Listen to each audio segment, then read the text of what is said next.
बच्चों, आज हम लोग हमारा इतिहास और नागरिक जीवन कक्षा 7 का पाठ 3 पढ़ेंगे। नागरिक जीवन का, नागरिक शास्त्र का पाठ 3 पढ़ेंगे। कानून, कार्यपालिका, कानून लागू करना। पाठ 3 है आपका, कार्यपालिका, कानून लागू करना। अभी आपने पाठ 2 पढ़ा था व्यवस्थापिका के बारे में। हमने आपको बताया था कि सरकार के 3 अंग होते हैं, व्यवस्थापिका, कार्यपालिका और न्यायपालिका। व्यवस्थापिका नियम कानून बनाती है, कार्यपालिका उनको लागू करवाती है और न्यायपालिका अगर उसका कोई पालन नहीं करता तो न्याय करती है, उसको पालन करवाती है। तो इस तरह से ये है। लेकिन आपको हम ये बता दें कि ये चैप्टर समझाने पहले आप इसका थ्योरी समझ लीजिए, फिर ये हम आपको संसद की कार्यवाही, मंत्रिपरिषद, ये सब आप लोगों से ही गतिविधि के द्वारा कराएंगे। और जो हम ये चैप्टर समझाने के बाद बहुविकल्पीय प्रश्न इसमें से बनाते हैं छांट के, उसको आप ज़रूर से करिए। उसका क्विज लिंक जो है डिस्क्रिप्शन बॉक्स में दे देते हैं, उसको करिए। अगर आपको ऑनलाइन टेस्ट देना नहीं आता तो एक वीडियो का लिंक भी देते हैं जिसमें कि मैंने बताया है कि किस तरह से आपको अपना नाम लिख करके रजिस्टर करके क्विज को करना है। तो उसको देने से आपको ये भी हो जाएगा कि हमको चैप्टर अच्छे से समझ में आ गया और आप किसी भी तरह का कंपटीशन है, लर्निंग आउटकम की एग्ज़ाम है, उन सबको भी आप अच्छे से कर सकेंगे। इसलिए ये तैयारी की गई है। तो अब हम आते हैं अपने चैप्टर पर और बताइए कि कैसा लगा, ये आपको समझ में आया कि नहीं। तो हमारा पाठ का नाम क्या है? कार्यपालिका, कानून लागू करना। तो कानून लागू कराने का काम कौन करती है? कार्यपालिका करती है। तो आप ये समझ सकते हैं कि सरकार का वह अंग जो नियम और कानून को लागू करता है कार्यपालिका कहलाता है। कार्यपालिका विधायिका और पारित नीतियों और कानूनों को लागू कराने के लिए जिम्मेदार है।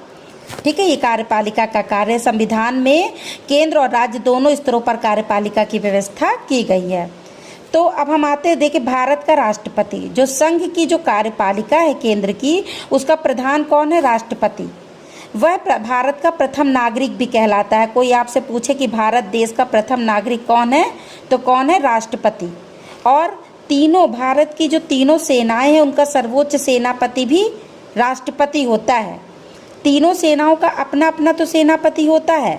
कक्षा 8 में अब आप पढ़ेंगे सब तीनों सेनापतियों के बारे में और लेकिन राष्ट्रपति जो होता है वो सर्वोच्च सेनापति होता है तीनों सेनाओं का। ठीक है, और समस्त कार्यपालिका की शक्तियां राष्ट्रपति को प्राप्त है, परंतु वास्तविक शक्तियां प्रधानमंत्री एवं मंत्रिपरिषद में निहित है। देखने में हमारे संविधान में जब आप देखेंगे तो ऐसा लगेगा कि सब मेन प्रमुख पूरी जितनी शक्तियां हैं, ताकत है, वो हमारे राष्ट्रपति के पास है। मतलब वो जो चाहे वो कर सकता है। परंतु वास्तव में जब वास्तविकता पे आ पाएंगे तो देखेंगे कि उसको को सिर्फ हस्ताक्षर करना है। मेन काम करने वाले कौन है? प्रधानमंत्री और उसके मंत्रिपरिषद। वो जो सलाह कर देंगे, वो जो जिस तरह से नियम निकाल देंगे, राष्ट्रपति को अंत में उसमें साइन करना ही पड़ता है। तो इस तरह से हमारे यहाँ देखने में तो राष्ट्रपति लगता है कि कार्यपालिका का प्रधान है, मगर वास्तविक कार्य कौन करता है? प्रधानमंत्री और मंत्रिपरिषद। अब हम देखते हैं कि राष्ट्रपति का चुनाव कैसे होता है। तो राष्ट्रपति का चुनाव एक निर्वाचक मंडल के द्वारा होता है। उस निर्वाचक मंडल में कौन कौन लोग होते हैं? संसद के दोनों सदन, लोकसभा और राज्यसभा भी आपको पढ़ाया था, और राज्यों के विधानसभाओं के तथा जो दिल्ली है, पांडुचेरी से केंद्र शासित प्रदेश हैं, इनकी भी विधानसभाओं के सदस्य होते हैं। क्योंकि ये 2 राज्य हैं ऐसे केंद्र शासित प्रदेश हैं, दिल्ली और पांडुचेरी, कि जहां उनकी अपनी विधानसभा भी होती है। ठीक है, बाकी तो केंद्र शासित में उनकी सरकार नहीं होती है। तो ये लोग किसका चुनाव करते हैं? राष्ट्रपति का। अब बात आती है कि राष्ट्रपति का कार्यकाल कितने साल के लिए होता है।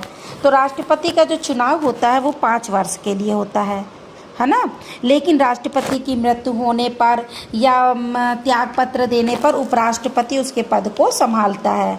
अब राष्ट्रपति की योग्यता, राष्ट्रपति वह व्यक्ति बन सकता है जो भारत का नागरिक हो, 35 वर्ष की आयु पूरी कर चुका हो, वह किसी लाभ के पद पर ना हो, किसी भी सरकारी पद पर ना हो, और लोकसभा का सदस्य निर्वाचित होने की योग्यता रखता हो। मतलब पागल या दिवालिया ना हो, ये सब जो थी लोकसभा के सदस्यों की। तो वो व्यक्ति राष्ट्रपति का चुनाव लड़ सकता है। अब आती है बात कि राष्ट्रपति की शक्तियाँ क्या है, कार्य क्या है, क्या क्या कार्य राष्ट्रपति करता है। तो राष्ट्रपति क्या क्या करते हैं? भारत सरकार के समस्त शासन संबंधी कार्य राष्ट्रपति के नाम से ही किए जाते हैं, है ना। और राष्ट्रपति की शक्तियाँ क्या हैं? निम्नवत हैं कि राष्ट्रपति जो है प्रधानमंत्री की नियुक्ति करता है। तो क्या राष्ट्रपति अपनी मर्जी से किसी को भी प्रधानमंत्री बना सकता है? नहीं। जो बहुमत दल का नेता होगा उसी को राष्ट्रपति प्रधानमंत्री नियुक्त करेगा। तो प्रधानमंत्री की नियुक्ति कौन करता है? राष्ट्रपति। प्रधानमंत्री की सलाह पर अन्य मंत्रियों की नियुक्ति करता है और उनके विभाग बांटता है, किस मंत्री को कौन सा देखना है। राष्ट्रपति जो है वो राज्यपाल, उच्च न्यायालयों के न्यायाधीशों की भी नियुक्ति करता है, ठीक। और राष्ट्रपति निर्वाचन आयोग के मुख्य निर्वाचन आयुक्त, अन्य आयुक्तों और भारत का जो नियंत्रक एवं महालेखक परीक्षक होता है उसकी भी नियुक्ति कौन करता है? राष्ट्रपति करता है। तो संसद का अंग होने के कारण कानून बनाने की प्रक्रिया में राष्ट्रपति की भूमिका महत्वपूर्ण है। संसद के दोनों सदनों द्वारा पारित कोई भी विधेयक राष्ट्रपति के हस्ताक्षर के बिना कानून नहीं बन सकता। अगर दोनों सदनों से विधेयक पास भी हो गया लेकिन जब तक उस पर राष्ट्रपति साइन नहीं करेगा वो कानून नहीं बन सकता, ठीक है। यदि संसद के दोनों सदनों में विधेयक पारित हो भी जाए फिर भी राष्ट्रपति को एक बार हस्ताक्षर, अगर राष्ट्रपति एक बार हस्ताक्षर करने से मना कर सकता है, मान लो उसको वो चीज़ नहीं पसंद है, वो नियम नहीं पसंद है, तो वो कह देगा, वापस लौटा देगा। तो विधेयक में बदलाव के सुझाव दे सकता है कि इसमें ये चीज़ चेंज कर दीजिए, बदल दीजिए, और एक विधेयक को वापस लौटा सकता है। पर यदि संसद के दोनों सदन उसको उसी तरह से फिर से पास कर दें तो फिर राष्ट्रपति को उसमें साइन करना ही पड़ेगा, या मान लो संशोधन कर देते हैं उनके अनुसार तो करेगा ही राष्ट्रपति। लेकिन अगर नहीं भी करते हैं तो दोबारा राष्ट्रपति उसको मना नहीं कर सकता, दोबारा राष्ट्रपति उसमें हस्ताक्षर करने के लिए मजबूर है। तो इस तरह से देखा जाए तो शक्ति तो है लेकिन एक तरह से वो कठपुतले की तरह है ना। अगर दोनों सदनों ने नहीं चेंज किया तो भी उसको साइन करने पर मजबूर है वो। तो यदि किसी राज्य के राज्यपाल द्वारा कोई विधेयक राष्ट्रपति के पास स्वीकृति हेतु भेजा जाता है तो राष्ट्रपति विधेयक पर अपनी स्वीकृति दे देता है। अब बात आती है कि उपराष्ट्रपति क्या है, भारत का उपराष्ट्रपति। इसके पहले आप ये भी जान लीजिए कि राष्ट्रपति की आपातकालीन शक्तियाँ। राष्ट्रपति जो है आपातकाल में, जैसे युद्ध है, बाह्य आक्रमण है या सशस्त्र विद्रोह की स्थिति है, ऐसी स्थिति में आपातकाल लगा सकता है, ठीक है। वो कुछ भी अधिकारों का रोक टोक कर किया जा सकता है। जैसे अभी देख लीजिए कोविड-19 के समय प्रधानमंत्री ने लॉकडाउन कर दिया, हर को हमारे अधिकारों को रोक दिया, घर से नहीं निकलिए, ये नहीं करिए। तो आपात स्थिति, महामारी की स्थिति में, कुछ ऐसी विपत्तियों के समय पे हम ये सब काम कर सकते हैं। तो अब आती है बारी आपकी भारत का उपराष्ट्रपति क्या होता है ना। तो भारत का उपराष्ट्रपति 5 वर्ष के लिए चुना जाता है। उपराष्ट्रपति को लोकसभा और राज्यसभा के सभी सदस्य मिलकर चुनते हैं। उपराष्ट्रपति राज्यसभा का पदेन सभापति होता है। राष्ट्रपति की अनुपस्थिति में कौन काम करता है? उपराष्ट्रपति, है ना। राष्ट्रपति का कार्य कौन करता है? उपराष्ट्रपति। उपराष्ट्रपति पद के लिए योग्यता क्या है? कि वह भारत का नागरिक हो, उसकी आयु 35 वर्ष हो, पूरी कर चुका हो, वह किसी लाभ के पद पर ना हो और राज्यसभा का सदस्य बनने की योग्यता रखता हो। तो इस तरह से आपने देखा कि उपराष्ट्रपति के, अगर उपराष्ट्रपति स्वेच्छा से त्याग पत्र दे दे तो राष्ट्रपति को दे सकता है वो अपनी, और या तो फिर उसको राज्यसभा के प्रस्ताव पर लोकसभा की सहमति से हटाया जा सकता है। अब आती है बारी प्रधानमंत्री और मंत्रिपरिषद की। ये लोग कैसे काम करते हैं? तो राष्ट्रपति ऐसे व्यक्ति को ही प्रधानमंत्री चुनता है जिसे लोकसभा में बहुमत प्राप्त हो। यदि वो, मतलब आप देखते होंगे कि जब हर दल चुनाव लड़ते हैं और जिस दल को ज़्यादा मत मिलते हैं उसी का नेता, वो लोग अपने जिस भी उस दल के जो भी नेता होता है उसको प्रधानमंत्री चुना जाता है, और राष्ट्रपति उसी व्यक्ति को बुलाता से पता चल जाता है कि लोकसभा में बहुमत प्राप्त है उसको, अतः उसे प्रधानमंत्री बनाया जाता है। प्रधानमंत्री के सुझाव पर राष्ट्रपति मंत्रिपरिषद के सदस्यों की नियुक्ति करता है। प्रधानमंत्री किसी भी मंत्री को हटाने या नए मंत्री बनाने की राष्ट्रपति से संस्तुति कर सकता है। सभी मंत्रियों को लोकसभा या राज्यसभा का सदस्य होना जरूरी है। नहीं तो उसे 6 महीने के अंदर ही संसद के सदस्य के रूप में निर्वाचित होना पड़ता है। तो जिस दल के सदस्य प्रधानमंत्री मंत्री बनते हैं उसे कहते हैं सत्तारूढ़ दल, है ना। और जो दूसरा दल होता है जो हार जाता है, जिसके कम मत होते हैं, उसे कहते हैं विपक्ष, है ना। एक पक्ष पार्टी होती है, एक विपक्ष। अब आती है कि मंत्रिपरिषद, प्रधानमंत्री और मंत्रिपरिषद क्या काम करते हैं। तो संसद के द्वारा बनाए गए कानून और नीतियों को देश में लागू करने की जिम्मेदारी किसकी है? प्रधानमंत्री और मंत्रिपरिषद की। इसके लिए मंत्रिपरिषद कई मंत्रालय और विभाग हैं, जैसे रेल मंत्रालय, रक्षा मंत्रालय, विदेश मंत्रालय, है ना। मंत्रालय और विभागों में कई हजार लोग काम करते हैं। ये अधिकारी व कर्मचारी पूरे भारत में फैले हुए हैं। इन सब कामों के लिए कई हजार करोड़ रुपए खर्च होते हैं और इनकी मतलब ये सब की जिम्मेदारी भी किसकी होती है? केंद्रीय मंत्री प्रधानमंत्री की ही होती है। और खर्चे और आमदनी का एक अलग मंत्रालय होता है जिसको कहते हैं वित्त मंत्रालय। ठीक है, क्या कहते हैं? वित्त मंत्रालय। तो संसद का मंत्रिपरिषद पर नियंत्रण, मंत्रिपरिषद जो होती है, संसद जो होती है वो मंत्रिपरिषद को नियंत्रित करती है। मंत्रिपरिषद के कार्यों पर संसद नियंत्रण रखती है।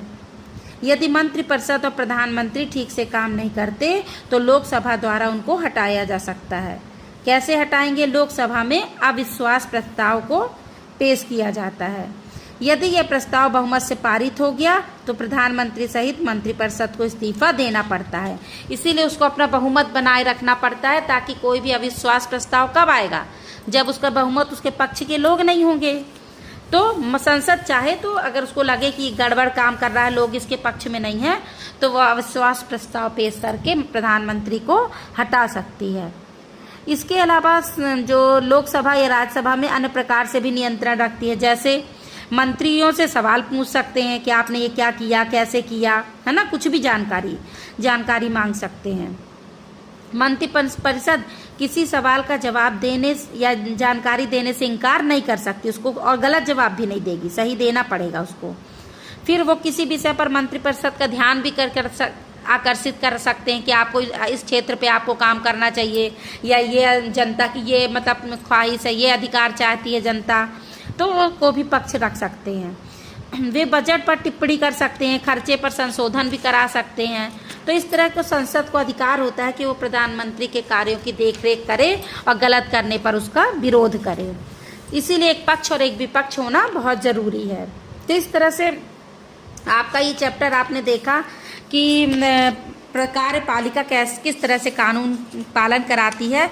इसके मेन जो सदस्य होते हैं वो राष्ट्रपति, प्रधानमंत्री और मंत्रिपरिषद है। तो राष्ट्रपति तो शक्तियां देखने में तो राष्ट्रपति का ही निर्णय आखिरी होता है, उसको साइन करना पड़ता है, बिना हस्ताक्षर के कुछ कार्य नहीं होता। लेकिन वास्तव में काम कौन करता है? प्रधानमंत्री और मंत्रिपरिषद काम करते हैं। इन्हीं के सहायक मतलब जो भी इनका सुझाव होता है राष्ट्रपति को मानना पड़ता है।